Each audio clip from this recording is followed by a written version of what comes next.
Hola y bienvenido a este podcast, La Neurona Consciente.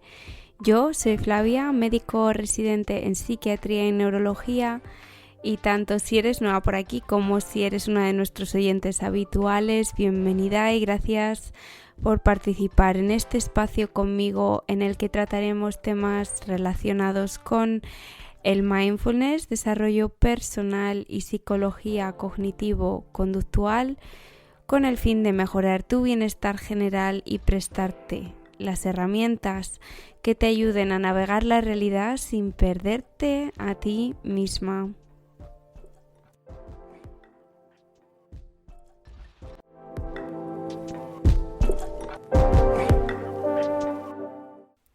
Bueno, y bienvenidos a todos a esta quinta temporada ya del podcast. Estoy súper contenta de volver a estar aquí con vosotros.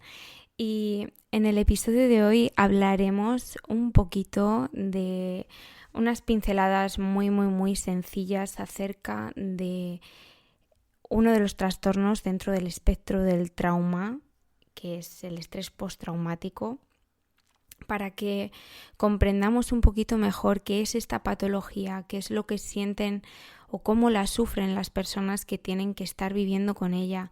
Y a lo mejor, si es tu caso y sufres de estrés postraumático, que te sientas comprendida, acompañada o acompañado y visto. Pues a pesar de que creo que se está haciendo una labor muy importante de en cierto modo quitar el estigma, de abrirnos a cosas que nos han herido en la infancia o en nuestra edad adulta, creo que últimamente utilizamos esta palabra trauma así muy a la ligera. Y no quiero quitar peso de verdad a todas estas y todos estos pacientes que sufren realmente de una enfermedad dentro del espectro del trauma y que implica pues faltas muy graves dentro de su bienestar tanto físico como psicológico en el día a día. Y ya he dicho un poquito que una de estas patologías es el trastorno de estrés postraumático, pero hay otros trastornos que también se engloban dentro de lo que se conoce como trauma o que se desencadenan a consecuencia de un estrés traumático, como son el trastorno límite de la personalidad, el borderline Persönlichkeit, bueno, en alemán el trastorno borderline de la personalidad, o el trastorno disociativo de la personalidad. Es decir, personas que sufren muchas disociaciones e incluso personalidades múltiples. Y lo que he dicho, comparten todos una huella fisiológica marcada por este circuito del estrés y del miedo en el hipocampo, causa de una relación entre el medio ambiente que hemos vivido y nuestra biología, nuestra vulnerabilidad genética y también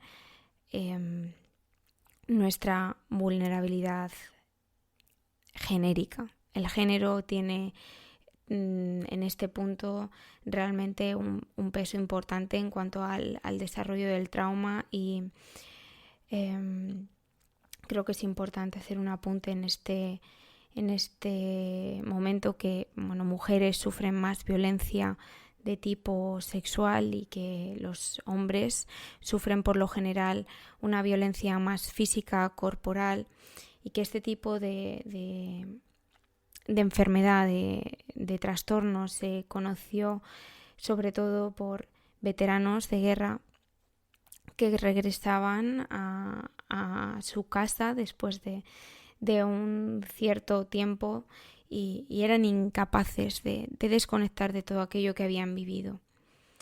Es decir, implica un evento estresor que a veces puede ser en la infancia y que impregna y deja una huella muy profunda en el cerebro.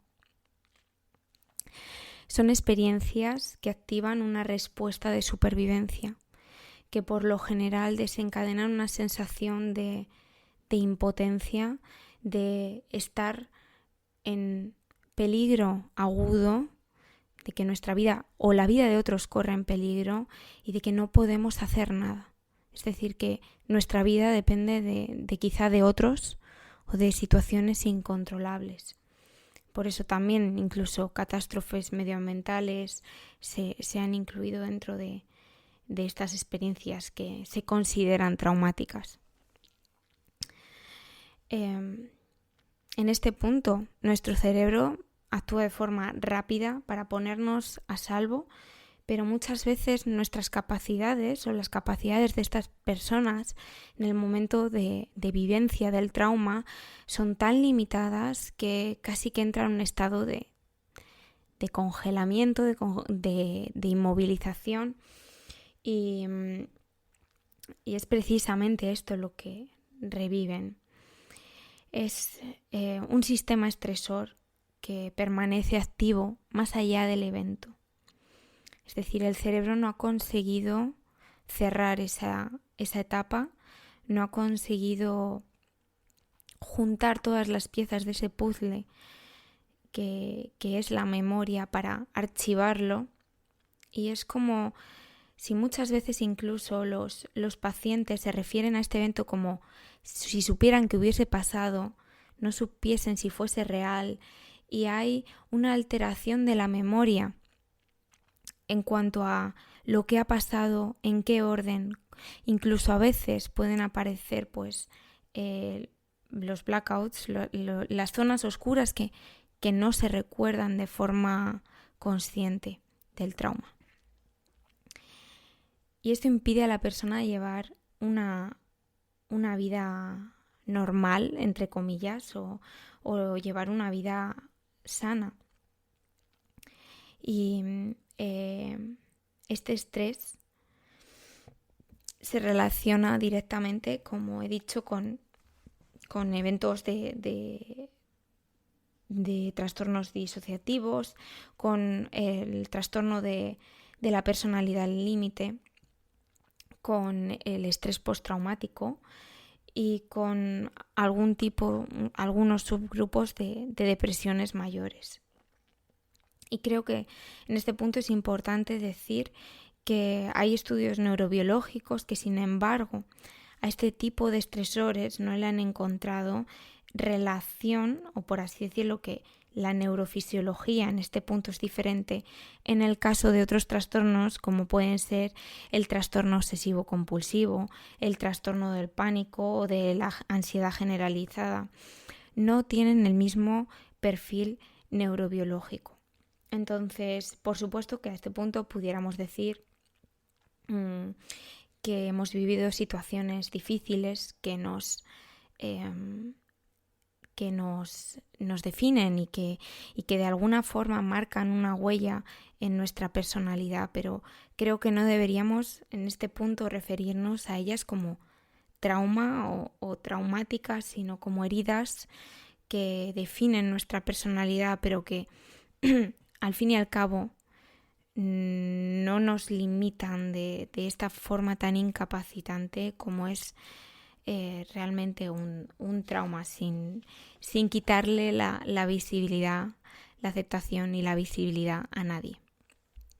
Y por tanto el trastorno de estrés postraumático en este caso es una consecuencia a un evento traumático y que tiene un procesamiento a nivel ya postraumático con el cual no podemos cerrar ese evento. Lo seguimos viviendo y se manifiesta muy presentemente en el aquí y ahora en forma de pensamientos intrusivos, igualmente como en otros tipos de trastornos, pero también aparecen flashbacks con imágenes muy concretas y muy precisas, incluso a veces ya no solo en forma de imágenes, sino sensaciones del cuerpo que se reviven, que nos hace muy difícil a psiquiatras en ciertos campos o en ciertos pacientes distinguir entre alucinaciones o flashbacks, intrusiones.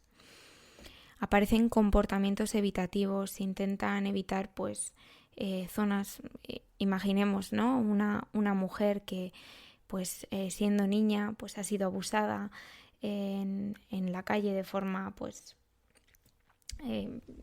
esporádica y acaba evitando pues ciertas zonas de la ciudad para intentar no volver a exponerse, pero igualmente esta evitación va más allá de, por así decirlo, no ir a ciertos sitios, no decir ciertas cosas, no comportarse de cierta manera, sino que incluso cuando aparecen emociones que son muy devastadoras, que son muy difíciles, o dentro de estos flashbacks aparecen revivencias, al no tener estrategias para manejar esta dificultad, se evita el sufrimiento en forma de disociación. Esto, si alguna o alguno lo conocéis, es un evento, o bueno, son sucesos en los que casi que se pierde la conciencia o que hay una separación entre cuerpo y conciencia. La persona se ve desde fuera, o hay una pérdida de la memoria, o alteraciones de la conducta. Pueden aparecer también ataques epilépticos disociativos. Puede expresarse de muchas formas muy diferentes y que requieren un psiquiatra formado para ser capaz de reconocer.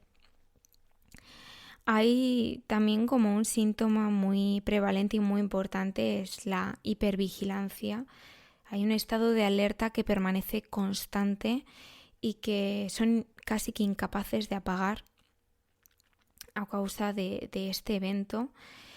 Y más allá de una reactividad que en alemán y en inglés se llama hiperausal, es una vigilancia, como he dicho, que está muy, muy, muy aumentada y que las hace estar completamente reaccionando, ¿no? Reaccionando de tal forma que aparecen trastornos del sueño, no se puede conciliar el sueño, no se duerme bien porque uno está alerta.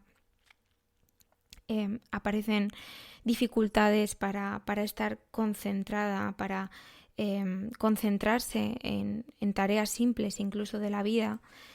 Algunos parecen que desarrollan el trastorno de la atención, o pudiera parecer que aparecen con este tipo de síntomas que son como trastornos de la atención y acaba siendo un trauma. Mucha irritabilidad, ira, pánico, una ansiedad constante, sentimientos de culpa y, en última instancia, también comportamientos autolesivos como forma de escape a todo esto, a ser capaz de parar ese sentimiento de peligro. No todo el mundo, creo que en este punto es importante decirlo, que vive un evento traumático desarrolla un estrés postraumático o una ansiedad postraumática o todo este tipo de síntomas. Y creo que esto es un mensaje que transmite mucha esperanza, porque a veces llegan, ¿no?